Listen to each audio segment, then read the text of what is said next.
What pisses y'all off about Americans? Everything. I don't like Americans, I'm sorry. Mannerisms. The craziest thing is no one hates Americans more than Canadians. Why do y'all hate your neighbors so much? They're rude. Yeah, I feel like rudeness. It's wild to me because I feel like Canadians act very similar to Americans, no? No, we're nice people. You're nicer than Americans. Yeah. Personally, the politics, they're a whack country that way. Damn. So you couldn't live in the U.S.? I would not want to. If I lived in the U.S., it'd be like East Coast, New York. Maryland?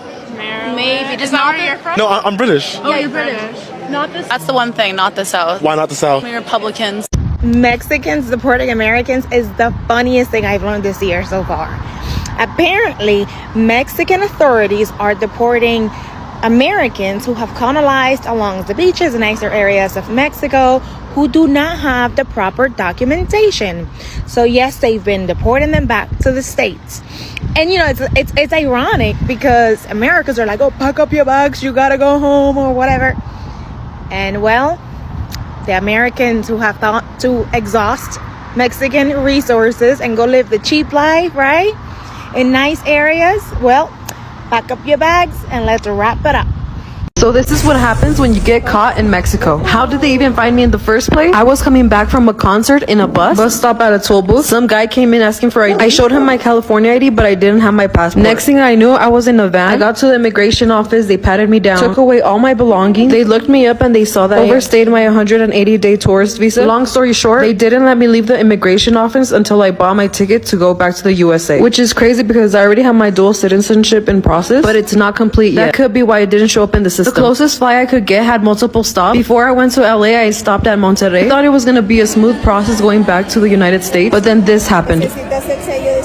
I didn't get my little paper stamp that they give you when you enter the country, so I ended up missing my flight. And anyone that overstays their 180 days, you have to pay a fee of 717 pesos, which is $35. But since I'm being kicked out of the country, I didn't have to pay that Anyways, they got me another multiple stop flight. So it took me 2 more flights before I got back to the United States. Yes. And once I saw the Edgar cuts and the LA outfit, I landed back to the motherland. If you're looking for some good news right now, a lot of MAGA supporters are having their wives deported. If you don't know, there's a pretty common trend among some MAGA men that they marry women from other countries. You might have heard the term passport bro. Could be country in Europe or Asia, but overall they are getting wives from other countries because American women don't like them. I've heard of multiple reports specifically in Fresno, California, which is a pretty conservative agricultural town where I happen to have been born, that people there are being deported. One of these couples, the wife is from France and her 87-year-old mother is living here as well. They're both being deported despite the red MAGA hats they wear outside every single day. This has been happening a lot in California, Texas, and Florida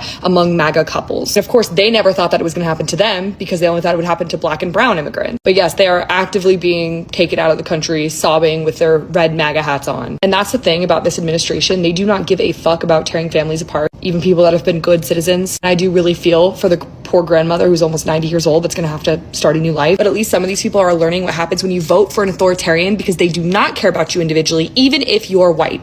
Breaking news. The president of Mexico has stated that he will begin to deport Americans that have moved to Mexico without proper documentation, aka illegal immigrants. This comes after the president of Mexico states that he is tired of Americans gentrifying cities in Mexico. In the past 3 weeks, we have seen different events where Americans try to colonize beaches, public areas, and even salsa.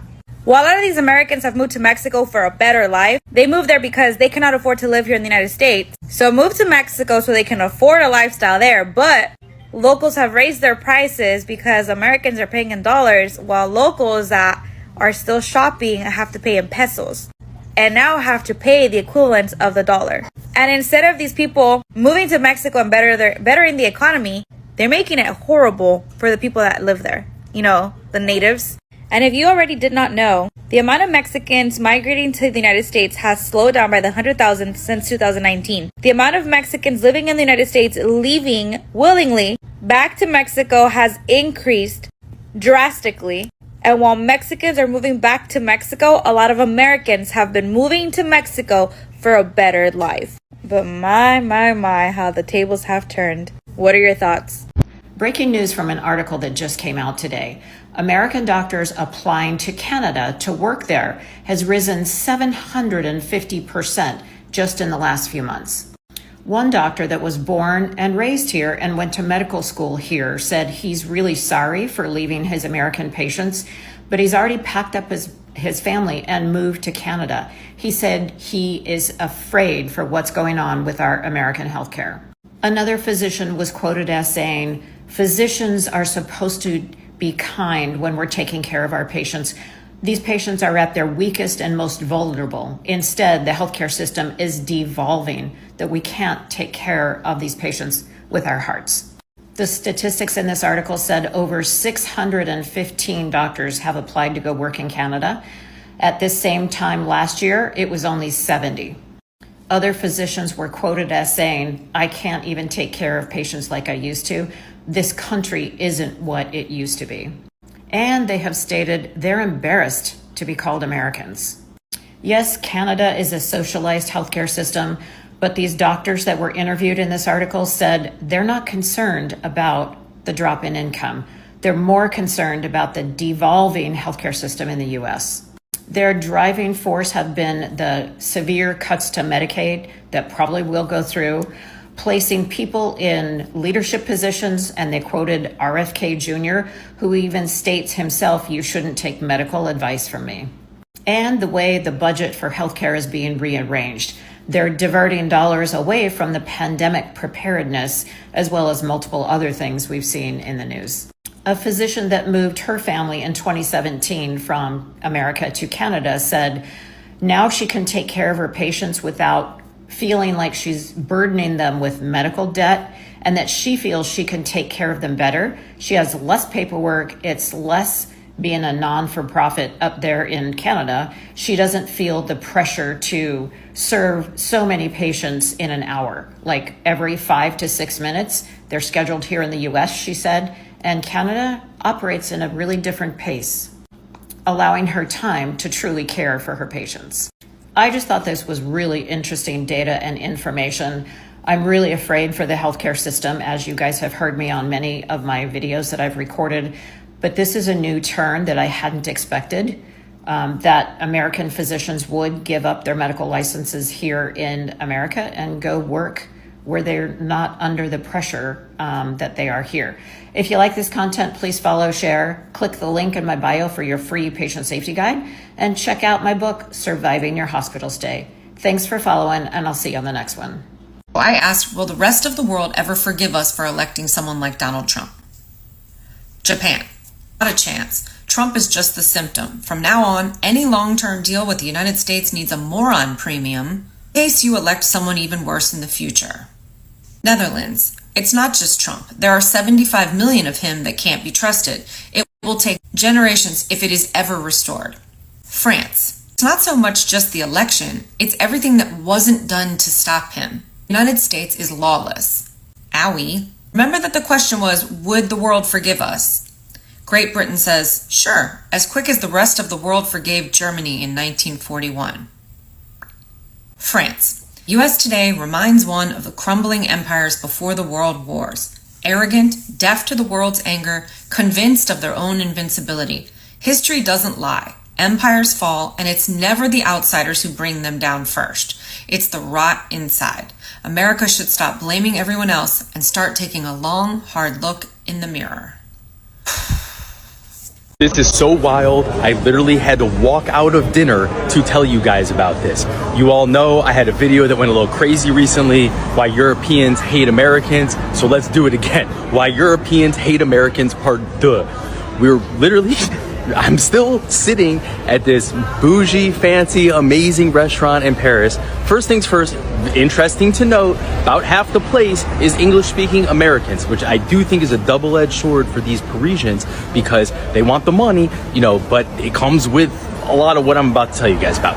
So we're sitting there, and next to us is 2 separate tables of 2, a young couple and a couple of girls, and they are fucking yapping. I don't know what part of Long Island they're from, but it was pretty obvious where they were from. And they were talking about what color Porsche they had and what color purple that Kylie Jenner had, and you know, God bless their dad for being able to get them a Porsche in their early 20s, but the shit was real annoying. You know the type. So next to us, at the table next to us, is an older couple. This is where things get interesting. This older couple is from Michigan, Grosse Pointe, Michigan, and they don't play this shit.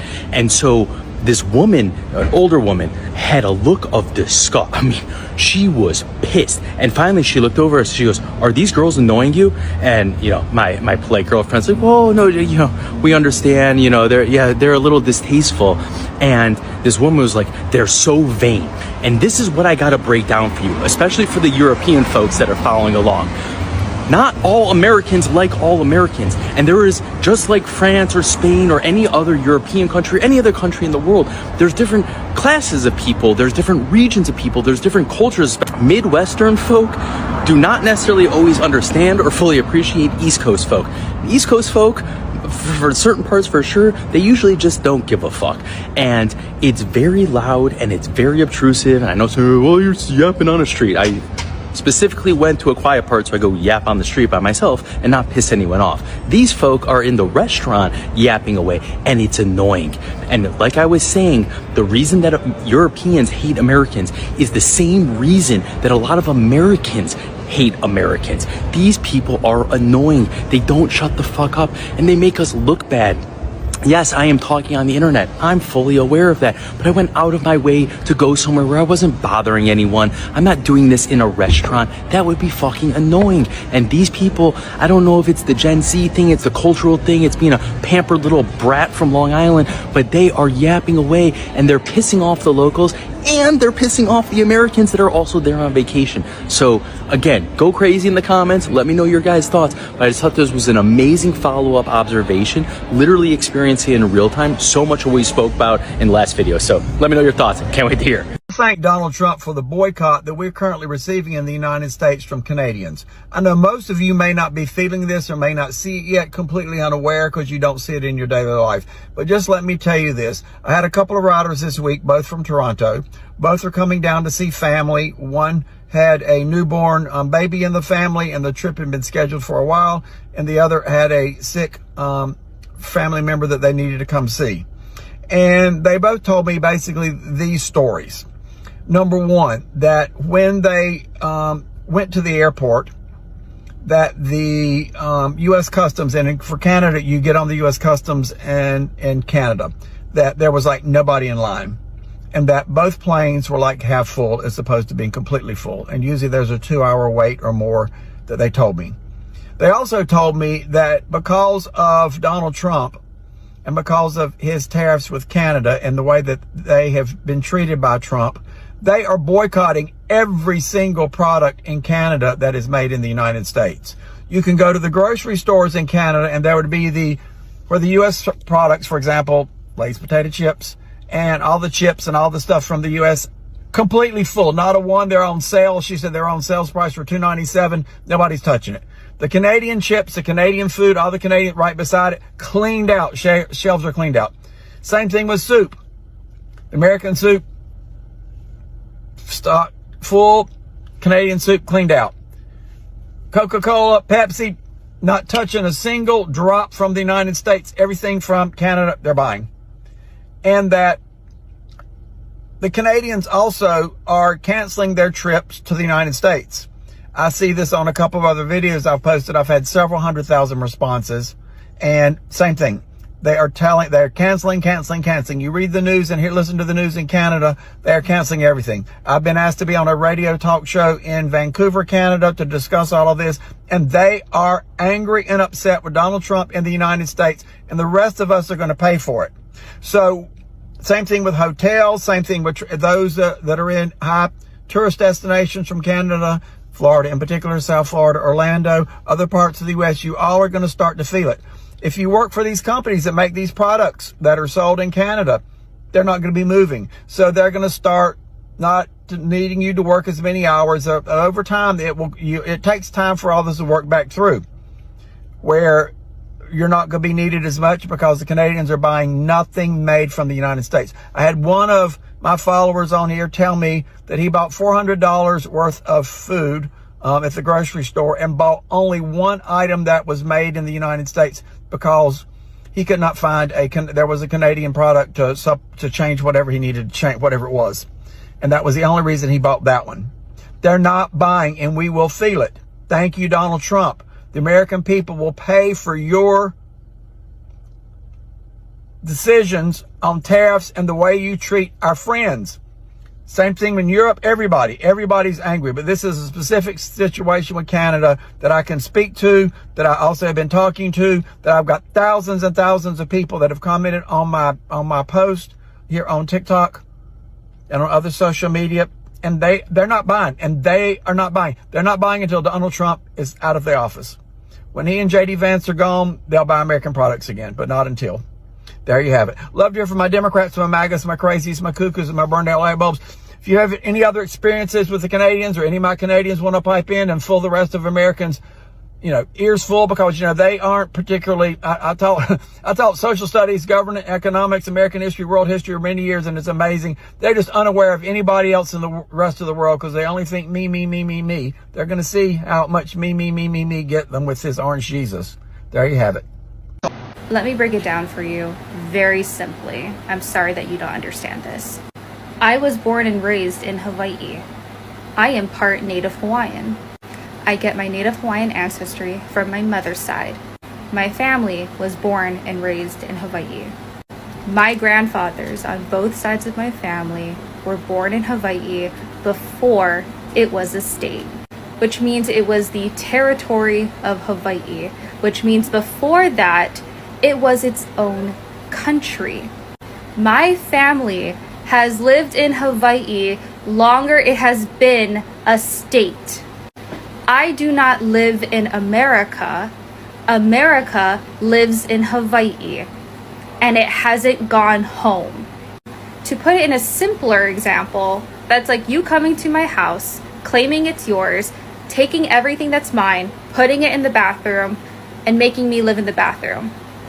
And then you tell me if I don't like it, I can live somewhere else. Bitch, this was my home first. Hello everyone. It is wonderful to see you again in today's video.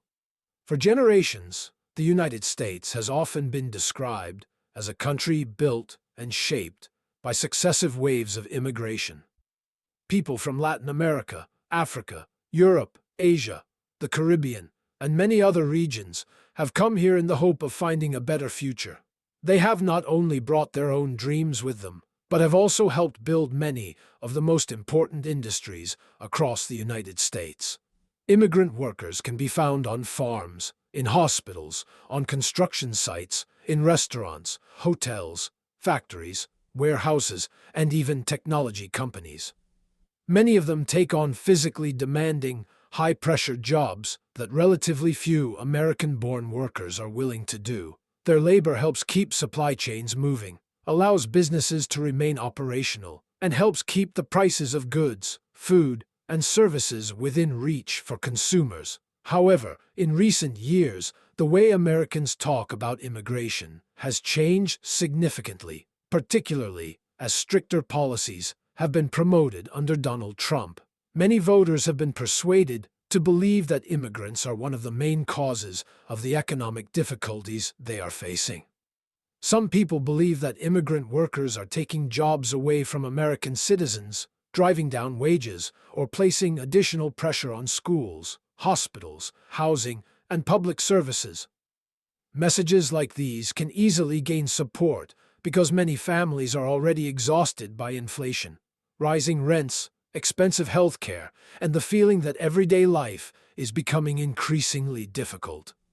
However, more and more people are now beginning to realize that removing large numbers of immigrant workers from the economy could create new problems rather than solve the ones that already exist. When farms no longer have enough workers, food harvesting and production may be delayed. When construction companies lose skilled workers, projects take longer to complete, and building costs rise.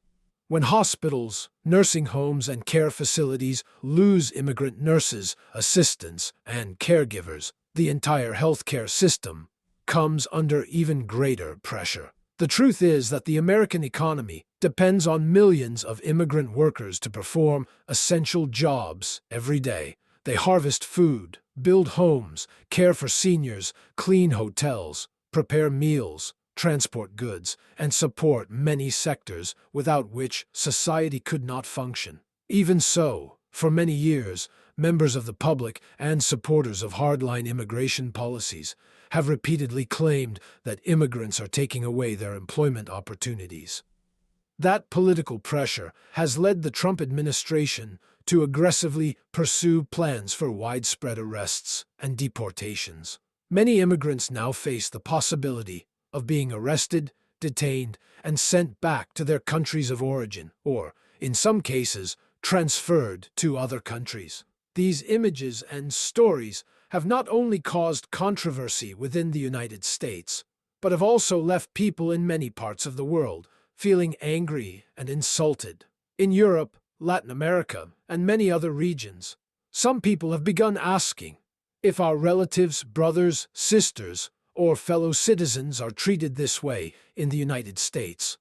Why should Americans living in our countries not be treated in the same way? This argument has been raised particularly often in Mexico, where many American citizens live, retire, or work remotely. Many Americans choose to move to Mexico because the cost of living is lower, the weather is more pleasant, and they can maintain a good quality of life while spending less than they would in the United States. As a result, some Mexicans have spoken out against what they see as a double standard. They argue that if Mexicans in the United States are subjected to mass arrests and deportations, then Americans living in Mexico who are not fully complying with immigration requirements should also be investigated and treated in a similar manner. For them, this is not merely a legal issue. It is also a matter of respect, national dignity, and the way human beings treat one another. Many people feel that their relatives are being treated like criminals, even though most of them are simply trying to work, care for their families, and build more stable lives. For this reason, many economists, business leaders, and employers are warning that large-scale deportation campaigns could increase the cost of living for Americans themselves. When the number of available workers declines, businesses are forced to compete more aggressively for employees. They may need to raise wages, offer additional benefits, or spend more money on recruitment. In many cases, these additional costs will ultimately be passed on to consumers through higher prices for goods and services. Food may become more expensive because farms do not have enough workers to harvest their crops. Housing costs may continue to rise if the construction industry faces labor shortages. The cost of restaurants, hotels, home care, cleaning services, and transportation may also increase. Ordinary families, many of whom are already under financial pressure, will feel the consequences most directly. This is also why a growing number of Americans, including some who previously supported hardline immigration policies, are beginning to question what is happening. They wonder whether the rest of the world still views the United States with the same level of respect, and whether the international community will forgive Americans for returning Donald Trump to power. Many people understand that political decisions affect more than those who are being arrested or deported. They also affect how the United States is perceived internationally. Its diplomatic relationships, business activities, and the experiences of American citizens who travel or live abroad. Around the world, the debate over immigration in the United States is being watched very closely. Many countries feel hurt when their citizens are described in negative terms, as though all immigrants were threats or burdens on society. In many parts of Europe, Latin America, and other regions, there has been strong criticism of harsh immigration policies and of the way some American politicians speak about foreigners. Such statements have increased distrust and created further tension in international relations. Some American citizens who travel, work, or live abroad have said that they are now facing more political questions and criticism than before. In some cases, they are being asked to explain or defend policies that they themselves do not support. People in other countries do not always distinguish between ordinary American citizens and those who lead the United States government. This puts many Americans in an uncomfortable position, particularly those who oppose mass deportations or disagree with the way immigrants are being treated. This frustration highlights the reality that a country's international image is shaped by more than its military, economy, or political power. It is also shaped by the way that country treats vulnerable people and by the language its leaders use when speaking about other communities. Mexico has become one of the main focal points of this debate. This is understandable because the United States and Mexico share deep economic, geographic, family, and cultural ties. Millions of families have relatives living on both sides of the border. Businesses in the two countries depend on one another. Goods, food, components, energy, and services move across the border every day. Americans travel to Mexico for holidays, retirement, or a more affordable lifestyle, while Mexicans travel to the United States to work, study, and reunite with their families. Therefore, when Mexicans feel that their citizens are being insulted or treated unfairly in the United States, their reaction does not remain limited to politics. It may affect the way they view Americans, the way they welcome American visitors, and the way they assess the entire relationship between the two countries. Some people have lost faith in the idea that the United States always represents freedom, opportunity, and fairness. They argue that the United States expects other countries to respect its citizens while failing to show the same respect to immigrants who live and work on American soil. This debate is therefore much larger than a single election, political party, or president. It raises fundamental questions about human dignity, fairness, and the responsibility of every country in an increasingly interconnected world.